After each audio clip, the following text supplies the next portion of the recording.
돈 이야기하는 돈나들, 돈나들의 돈 이야기 시작하겠습니다. 언니 오늘 자기소개. 네, 안녕하세요. 선은선우보험의 선우미숙입니다. 안녕하세요. 파이닐 부동산의 조앤리입니다. 조이너스케어 대표 최은숙입니다. 안녕하세요. 자, 오늘은 좀 색다른 얘기를 한번 해보려고 합니다. 출산율에 대한 얘기인데요. 그때 한국 출산율이 0.78이다 이런 얘기가 나왔을 때 0.78이 그게 어떤 정도의 느낌이지를 모르겠는 거예요. 그게 무슨 뜻인지 언니 알아요? 0.78이? 그게 이제 뭐 합계 출산율이라 그래서 두 명이 0.78명을 낳는다는 거야. 맞아. 또 뭐 이것저것 합치면 한 사람도 아니고 두 명이. 그게 더 놀라운 거지. 아이디어한 거는 그럼 두 명을 낳아야지 그렇지. 아이디어를 한 거네. 그게 현상 유지지. 현상 유지죠. 그게 현상 유지야. 근데 1만 돼도 반으로 주는 건데 그럼 반보다 더 주는 거야. 심각하네. 혹시 미국은 얼마인 줄 아세요? 미국은 1.78인가 78인가 그 정도. 그러니까 그것도 굉장히 낮은 거지. 두 명이 두 명을 안 나니까. 그렇지. 그러면은 현상 유지가 안 된다는 줄어드는 거잖아요. 것이 어쨌거나. 우리 때까지는 두 명을 기본으로 생각을 하고 뭐 하나 있거나 셋 있거나 둘만 낳아 잘 기르자가 표어였어요. 우리 때. 언니 때의 그때도 표였죠. 그런 거 있었지. 그러고 나서 많이 낳자는 캠페인을 들어본 적이 있으세요? 없던 것 같아. 최근까지 없었지. 한 번도 없었어. 그런데 0.7, 뭐 0.6 얘기를 할 때까지 아무것도 일어나지 않고 있다는 게 저는 믿어지질 않는 거죠. 그러니까 그걸 별로 심각하게 생각하지 않았다는 거죠. 아니 어떻게 안 심각하게 생각을 해? 정책을 세우는 사람들이. 그러니까 그게 저는 정말 이해가 안 되는데 그럼 미국은 어떻게 생각하느냐? 미국은 애 키우기가 편한가요? 편하지 않죠. 미국도 맞벌이 안 하면 살기 힘들어요. 그죠? 거의 모든 가정이 맞벌이를 한다고 봐야 돼. 아이도 힘들고 엄마도 힘들고. 그럼 애기는 어떻게 했어요? 낳자마자부터는 이제 베이비시터한테 보내긴 했는데 그렇지. 그 과정에서 항상 내 커리어랑 막 애 키우는 거랑 커리어하고 막 이렇게 갈등이 해서 근데 생겨서. 커리어의 갈등만이 아니라 경제적인 갈등이 있잖아요. 그것도 그렇고 이거 왜냐하면 애를 맡기는 돈보다는 보다는 더 벌어야지. 그렇지. 그때를 생각해 보면 애를 맡기는 것보다 그렇게 수입이 많았다고는 생각이 안 돼요. 그렇지만 미래가 있었지. 내가 이대로 계속해서 하면 어느 날인가는 좀 더 밝은 날이 올 거야라는 그런 희망도 있었고. 그러니까 지금이랑 크게 다르지 않은 거네요. 지금 젊은이들이랑. 비슷하지. 그러면 요즘 그 맡기는 게 얼마인지를 물어봤어요. 어느 정도 하는지 아세요? 저도 물어봤는데 미국에서 이제 영아들, 그러니까 아주 어린 아이들은 주에 350불 이 정도 된다 그러더라고요. 그리고 그러니까 에이지마다 다른데 350불이면 결코 그게 싸지 않죠. 거기다 두 명이면은 그러니까. 그러니까 한 달에 1,000불에서 1,500불인데 두 명이면은 당연히 더블이잖아요. 그럼요. 그래서 이제 내가 한 소리가 그럼 웬만큼 벌어가지고는 여자들이 일하는 것보다는 차라리 그냥 집에서 애 보는 게 낫겠네라고 경제적인 면에서 얘기를 했는데 그래도 맡겨요 라고 얘기하더라고요. 한국 같은 경우는 제가 아는 애한테 물어봤더니 임신할 계획이 있냐, 이게 인사하고 관련이 있대. 그래서 없다고 얘기를 했대 얘가. 와. 그러니까 겁이 난 거야. 어머. 그러니까 그런 분위기가 굉장히 팽배하대. 그럼 안 되는 거지. 그거 미국에서는 쑥감이지. 그럼요. 말이 안 되지. 한국은 아직도 여자가 직장에서 일하는 거에 있어서 그 임신하고 불평등이. 출산하는 거에 대한 불평등을 받는 거지. 젊은 친구들이 결혼도 꺼리고 결혼을 안 하니까 출산율도 낮아지는 거고. 그런데 결혼 안 하는 이유 중에 집값, 교육비, 양육비. 그렇지. 아이들이 많으면 부자네, 딸 부자네, 아들 부자네 뭐 이랬잖아요. 부자, 그렇지. 그치? 근데 요새는 아이들이 부채란 말이야. 돈이야 돈.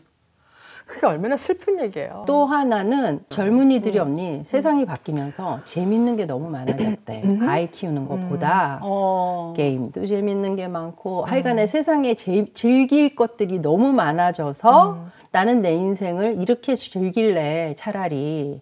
그래서 결혼도 안 하고 여행 다니면서 버는 족족이 사고 쓰고 근데 그렇다 그래서 0.7까지 떨어진 데는 우리나라밖에, 그러니까 대한민국밖에 없는 거고, 경제적 효율성에 따라서 애를 낳거나 안 낳거나 되는 거죠. 내가 애를 낳은 게 경제적으로 훨씬 효율이 크다 이러면 애를 낳을 텐데 안 그러는 거지. 어떻게 할 때 제일 사람이 행복할 수 있는가에 대한 그런 그 정의를 다시 생각을 해야 될 것 같아요. 그래서 그것도 조사를 했더라고요. 거기 조사한 뭐 20개의 나라가 있으면 대부분 행복하다라는 거에 기준이 가족이래요.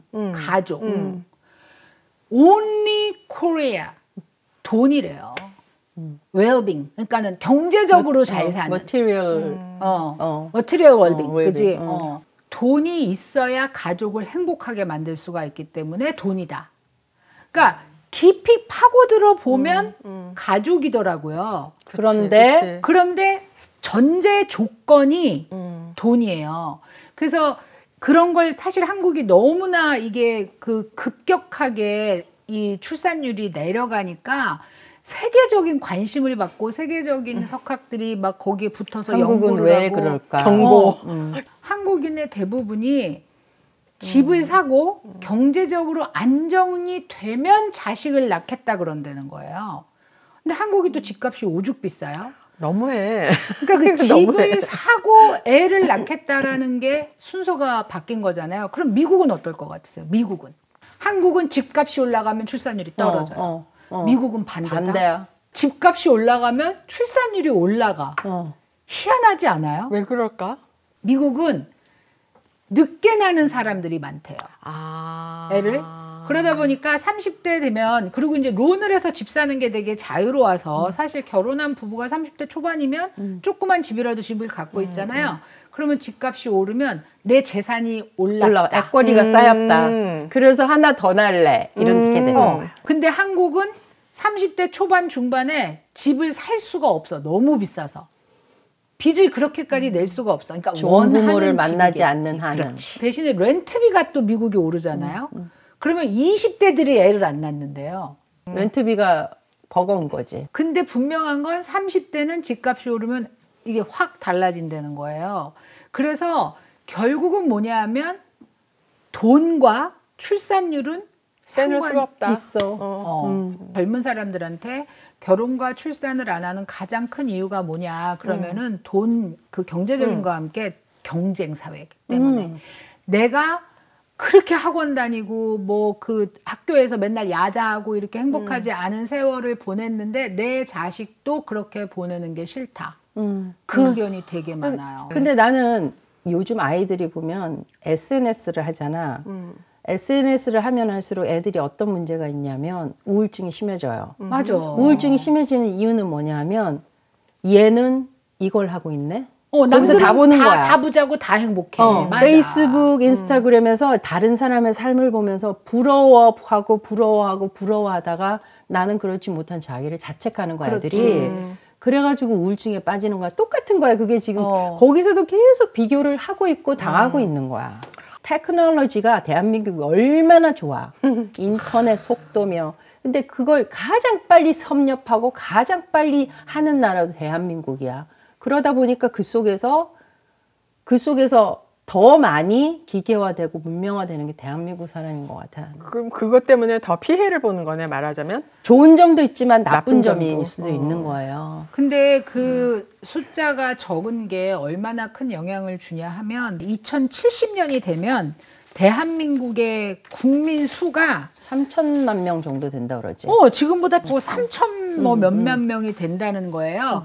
그러면 미국은 지금 뭐 1.7 몇이라고 하잖아요. 그럼 미국도 줄어드는 거잖아요. 그런데 미국 사람들은 걱정을 안 하고 이민을 또 많이 받잖아. 이민 때문에 그렇다는 이제 거야. 전 세계적으로 가장 이민에 배타적인 나라가 또 대한민국이야. 맞아. 근데 미국도 차별 당해요. 우리 차별 당해. 그지? 그런데 그게 조금 달라. 백인을 대할 때 태도와 동남아인을 대할 때 태도가 엄청 차이가 있다. 그런 얘기를 해요. 그러니까 사실 그 우리나라가 단일 민족이라는 데서 빨리 벗어나야 되잖아요. 이제 와서 우리한테 우리 다 같이 이렇게 뭐 협력해서 그 다른 나라 사람 민족이랑도 협동해서 살아야 돼. 하루아침에 바뀌기 어려워요. 힘들 것 같아요. 그래서 미국은 사실은 이민자를 받아들일 때 양질의 이민자를 받아들이겠다고 계속 얘기를 하잖아요. 교육 많이 받은 사람. 그러니까 자기네 나라 인구를 지키기 위해서 이민자를 받아들일 때 양질의 이민자를 받아들이기 위해서 노력을 할 거란 말이에요. 그렇다면 거기에서 경쟁력이 떨어지는 게 되는 거야. 지금. 그렇지. 왜냐하면 사람들 인식 자체가 웰컴하는 문화가 아니라 그렇지. 안 돼. 그건 안 돼. 우린 그렇게 할 수는 없지. 그거는 근데 굉장히 뿌리가 깊을 거예요. 그럼요. 뿌리가 너무 교과서에서도 얘기를 했는데. 그리고 또 하나가 그 이제 제가 한국 그 드라마나 뭐 이렇게 쇼 볼 때 고딩 엄빠인가? 더 황당한 건 아빠는 없어. 엄마만 있어. 17살이고 18살인데 당연히 아빠가 있으니까 애를 낳잖아요. 근데 책임 지는 아빠들이 대부분이야. 그래서 혼자 키워야 되는 거예요. 이 엄마들이 학교를 다니면서. 그러니까 학교를 중퇴할 확률이 되게 높잖아요. 이게 제가 미국에 와서 제일 놀랬던 것 중에 하나가 고등학교 안에 애기들 놀이터가 있는 거예요. 그거 보셨어요? 보지는 않았지만 들었어요. 나는 봤죠. 고등학교 안에 애기 놀이터가 있고 애기 놀이방이 있어요. 그래서 애들이 만약에 고등학생인데 아기를 낳았을 때 학교를 중퇴하지 않아도 되는 시스템을 만들어 놓은 거예요. 양성마가 공부하는 동안 애를 봐주는 거야. 애를 봐줘. 애를 여기다 옆에다가 이렇게 공처럼 끼고 나오는 거예요. 근데 엄마 혼자 나오는 경우도 있지만 부부가 그 학교에 부부가 있는 거야. 그러니까 그게 개인적으로 걔가 얼마나 행복할지 불행할지 모르겠는데 사회적으로 인정을 한다는 거지. 그렇지. 그리고 손가락질 안 한다는 거지. 본인 자체도 내 아기가 생겨서 나는 귀하게 이렇게 키울 건데 so what? 이러고 하는 거잖아. 근데 이제 세월이 이렇게 지나면서 보니까 그게 나쁜 건 아니라는 거죠. 언니 말대로. So what? 뭐 이렇게 남의 일에 관심이 많아? 그게 지금 문제예요. 아까도 말했듯이 그 터부시한다고. 그러니까 남의 일에 관심이 이건 많아. 안 좋은 거라고 터부시하는 게 너무 많아. 그러니까 이게 다 맞물려서 이런 문제가 생기는 거지 출산율 하나만 어떻게 되는 건 아니야. 그래서 그러면 어떻게 바꿀 것이냐. 나만이라도 바뀌자가 뭐냐 하면 차별하지 말자. 옆집 애가 미혼모라 그러면 어머 얘 너 쟤랑 놀지 마. 너 큰일 난다. 쟤 아버지 없는 애다. 막 이렇게. 아는 게 아무것도 없잖아. 근데 어떻게 그냥 함부로 생각하냐고. 근데 이렇게 차별하잖아요. 그러니까 그것만 보고 차별하는 사회적인 장치는 장치예요. 뭔가 정책으로든 사회적인 장치가 있어서 보호해야 되고 뭐 그거는 더 큰 분들이 높은 분들이 하시겠지만 사실 제일 중요한 건 내가 어떻게 생각하느냐 그거에 있지 않나 그런 생각하면서 일단 내 마음을 바꾸자 여기에 좀 집중하면 어떨까 하고 생각합니다. 네, 오늘 수고하셨습니다. 자, 시청해주신 우리 돈나님들 너무나 감사드립니다.